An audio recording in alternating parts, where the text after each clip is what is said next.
wonderful makeup lovers, thank you so much for tuning in with me today and a very warm welcome to my channel. Today I'm going to do a video that I wanted to do since quite some time, and it's going to be a video about tips, or more like maybe inspiration on how to make better purchasing decisions, or when it comes to makeup, or how to buy maybe less makeup, depending on what you're here for. And of course, this is not a video idea that I came up with or anything like this. I saw videos like this, of course, but there were two videos that really inspired me to do my own video in the end. And this was a video for one from Lacey from Spooky Lips and Fat Hips. She did a video on how no buys are not the solution and gave some tips on how to buy less makeup in general in a long run. This was a really good video. I will link it down below, and you should definitely watch it if you're interested in that in general, which I assume when you clicked on this video.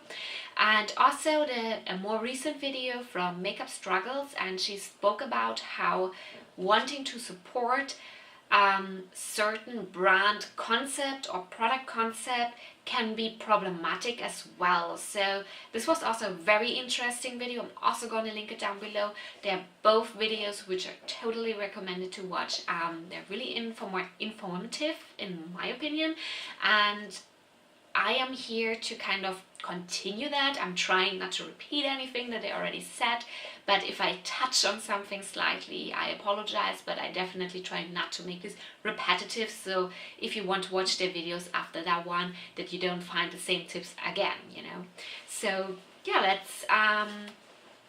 I'm excited for that. So, and also another disclaimer that I want to do on this is that if you are here because you are interested in like very minimalistic makeup collections or something, like how to build a minimalistic makeup collection or how to downsize your makeup collection to be minimalistic, then this is probably not the right video for you. This is more for people like me who do enjoy buying makeup and who are at no point like kind of a minimalist or something, but that are interested on making just better purchasing decisions and trying to calm down a bit and think before we buy, and kind of struggle with buying definitely too much makeup, but we are fine with kind of still buying makeup, if this makes sense. I hope you know what I mean. So these were the two disclaimers that I wanted to give, and yeah, so I would like to jump into the inspo and the tips, however you want to call it.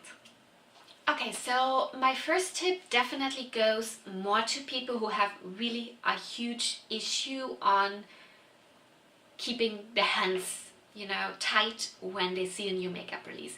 So this is really for someone who's really like already like on the makeup addiction side, and can see that they spend way too much money on makeup, like that it brings them actually to financial struggle. And that's something that I feel a bit bad on recommending it, because it can be also kind of like cutting myself my own flesh or something. But definitely try to stay away for a while at least from all these channels or accounts that kind of promote all the time the newest makeup releases, that bombard you with the new releases, this is the new thing there and this is the new thing that. I personally love that kind of channels and accounts. I don't want to like talk them down in any means, but being in a channel myself that I'm talking about new makeup releases, that I'm showing new releases here and review them, I would be the first to understand it if you say I really cannot hold it together and I actually have financial struggle. If you say I'm gonna stay off for a while, I'm sorry. And definitely that is someone that goes really to someone who cannot hold it together when they see a new makeup release. Just try to make like a break from this kind of accounts and channels, and maybe like this is a next tip more or less, try to dive in more into channels that are more maybe into project planning, or makeup rehab, or that do like no buy years or stuff like that. So really focus on using up makeup. That doesn't mean you have to become a project planner or you have to do a makeup rehab or something like that, or you have to know by year going through that or something like that. But sometimes it can be really inspirational to watch this kind of channels and kind of see which kind of use you could get out of all your makeup if you wouldn't buy it continuously more and more and more, and would actually think a bit more through what you're buying. So this is more kind of a mindset, what you surround yourself with, I think. And please don't take this as a call to say like, you should unsubscribe from that and you should subscribe there. It's not, I don't want to say that, but I just want to say that you also have to kind of try to control what you're consuming in a kind of beauty community if you are really struggling with actually keeping your money together because you buy way too much. So I know Lacey mentioned in her video how no buys are not the answer, but if your only grip on this is to actually do no buys, then I suggest strongly do it in months where there's a sales, or where there is like the typical, you know, Sephora VIP sales, or where there is like in January they do all the sales on the holiday collections, or in summer when they do the huge discounts in July and August. Then try to do the no buy months in this kind of months instead of like a month with all the new releases, because for me personally it's harder to stay away from sales rather than from new releases, because new releases are most of the time like, oh, I'm gonna see first how is this going to be perceived in the beauty community. So for me it makes more sense, so try to find months where you see yourself spending the most money, and don't pick like a month where you say like, I'm gonna go on holidays and I normally don't buy makeup on holidays anyway. That doesn't make sense.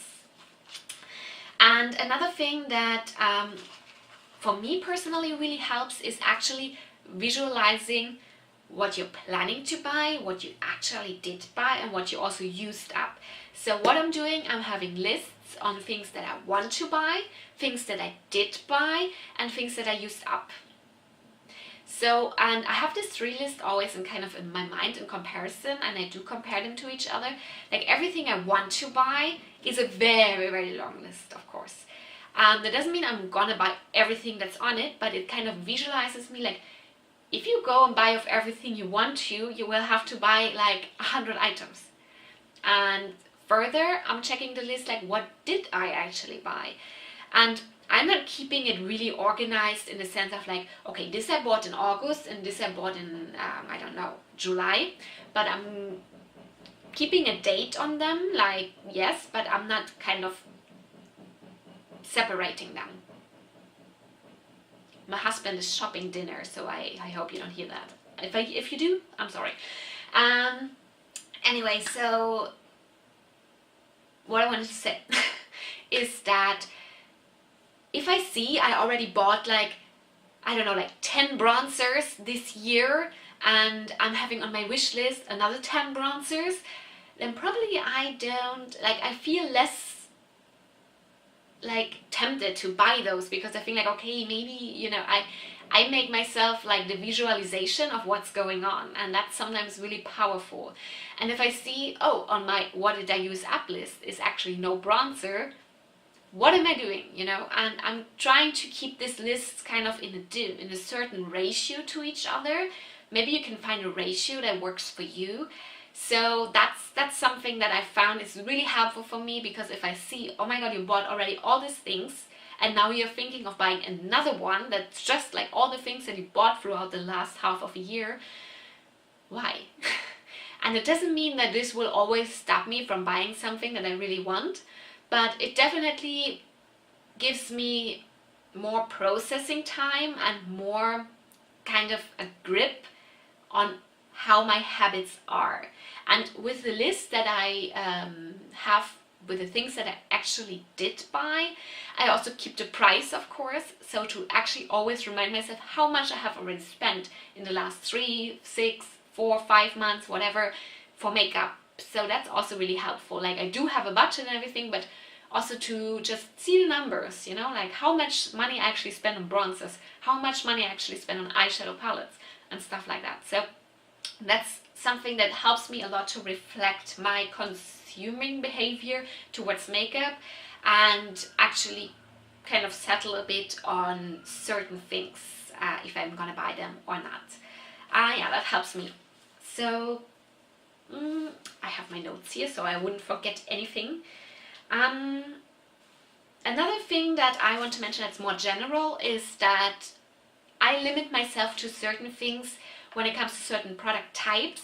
So I'm definitely always limiting myself, as an example, to not buy more than one foundation within 3 months. Because I know that I'm not super crazy about foundation. I can even say, like, okay, every 6 months one foundation. That's fine for me. But it's just an example to say, okay, maybe this kind of limits will work for you. If you say, like, okay, if I really buy this, I cannot hold myself together, you know, like by actually just buying what I need, then put yourself this kind of limits. I find that very helpful in the sense of that it also forces you, for example, within foundation, to actually use the thing that you have and kind of also find out a bit better what you actually like in a foundation. Because some foundations, if you have too many, you don't really make the reflection on what you like on each foundation. But if you force yourself to kind of only buy one every 3 months, which if you wear foundation every day could be like actually using it up in the 3 months, then you actually really go through it and kind of make your mind up about it and what you liked about it and what you don't, so you would be able within the next buy to make a more informed decision for yourself. So I find that works really nicely.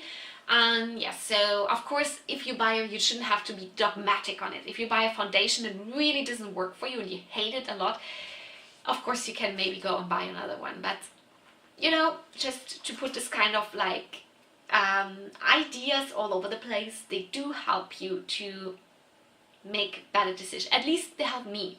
Okay, let's assume that they help me, but I don't know, maybe they could work for you. It's just an inspiration after all. So,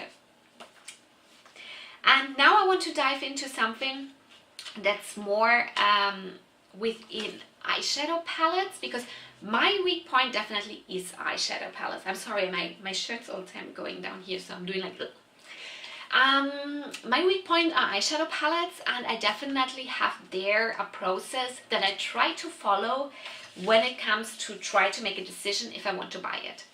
So first of all, I put myself restrictions, not on things I want to support, but things I don't want to buy. Like not want to support, but things that I just don't want. You know, that I think like, this I have to make a cut on because I don't like that actually. And as an example, I thinking for now, I don't know if I'm actually going to do it, but I'm thinking of putting myself the thing, don't buy eyeshadow palettes that are more than 15 shades in a palette. That would cut out already a lot of eyeshadow palettes. I don't know if I'm going to go through with it. I don't know yet if this is important enough to me to actually go through with it. Because this is the thing, it has to be something that has to be important to you, important enough that you will actually stick to it. And I personally do not like big palettes, but there are certain circumstances where I probably would break. Like if a certain brand would bring out a certain palette, if there would be a certain, like 1 or 2 people collabing, that I probably would be like, I really want that, but it has more than 15 shades. So I don't know yet if it's something that I can stick to. So this is the thing, you really have to set yourself like these kind of points, this kind of detailed points also that are important to you.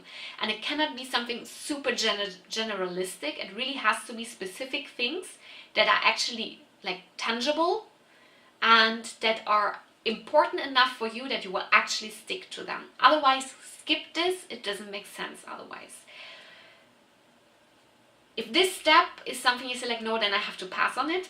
Then the next step for eyeshadow palettes for me is I'm looking at an eyeshadow palette, and I know this is a tip that has been probably floating around a lot, but I'm going to mention it here because I think it's a really helpful tip, and that's covering up the first shade that jumps to your mind, that jumps to your eye, you know, that you think this shade I really want, cover it up.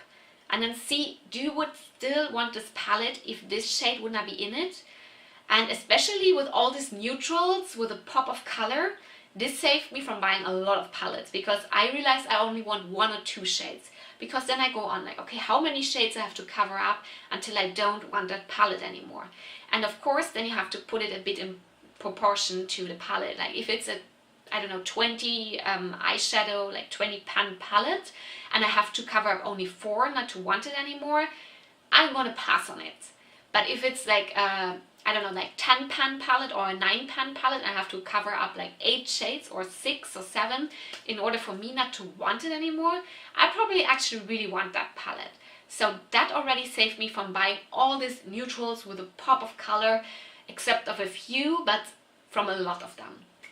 And then you should check, like, do you maybe have something like that color that you're so interested in your collection? Like, is there one shade that you think if you can actually dupe it with in your collection? I know try to dupe it is also pretty like old tip, but it's more of the process you should go through that I'm trying to inspire you with.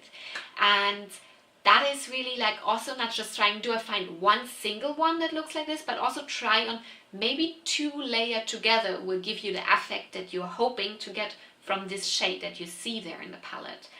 And if this, I mean, most of the time you will find something, especially like me, and you have like a weak spot for eyeshadow palettes. But if this doesn't work and you really don't find one, check out if you can find somewhere a single from a brand that you know that you like. Try if you find a single eyeshadow that maybe holds the same promise as the eyeshadow you see there. And I mean, most of the time, if you don't find in your collection, probably like one of the brands that you trust in their singles has one like that. I mean, there's only as many colors as you can do, and most likely there will be someone who already did it. And even if you don't find not a dupe, you don't find a single eyeshadow that's sold that you think can hold the same promise as that one, then you really have to think, do you want to buy a whole palette because of one eyeshadow? I'm not gonna judge you if you do it, because I did that, definitely. But really try to think, like, is this something that I can not live with? That sounds so dramatic, but is this something that when I get this palette will wear me actually down? Because I have been there. I bought a palette because I actually just wanted one shade, and then I got the palette and I was kind of like, true, I actually just wanted that shade, and now it's, yeah, I have it. So that's the kind of thing that you really have to ask yourself, like put yourself in the situation of like receiving this palette that you actually just want one shade in it, and it maybe has in general 20. Because what are you going to do with all the other shades? I get it, I bought palettes because of one shade, but it's actually not such a satisfying feeling to receive those, trust me. So that's kind of the process, what I'm going through when I make a purchasing decision on an eyeshadow palette. I'm trying to find some criteria that I would put in order to not buy that many anymore. Like I mentioned, with the amount of shades that are actually in the palette, I'm also thinking about different criteria, but for me it's very difficult to find something that's important enough for me and detailed enough that it actually makes sense. Because if it's not these 2 things, detailed enough, like specific enough, actually tangible, and if it's also not really important to me, you're not going to stick to it. It's not going to be powerful enough to actually hold you back from certain palettes. Yes. Okay, so also one more thing, if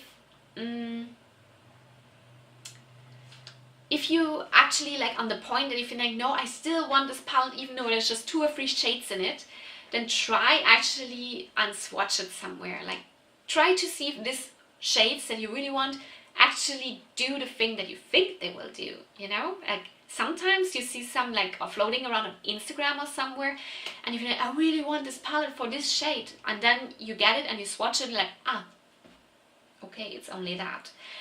So try, and if you're on this point of your decision making, try and swatch it. Maybe it's actually not that great as you think, which 50-50, you know, it can be 50-50. Pictures don't tell all the truth, of course.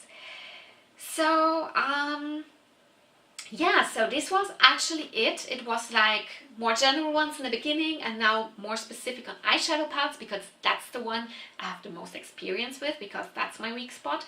And these are tips that possibly work for me. That doesn't mean that they will work for you, but it's just an inspo. So that's about it. Please check out the videos of the other two ladies that I mentioned. They're pretty awesome. Please give this video also a thumbs up if you like this kind of videos. Let me know in the comments down below what are your tips to buy less makeup. So let's make this kind of a collection as well on what would work and what is your personal favorite for it. And yeah, so that would be awesome if we could kind of make this as a collecting point for this video. And yeah, so please consider subscribing to my channel if you haven't already, so I can see you here in my next video. Bye bye!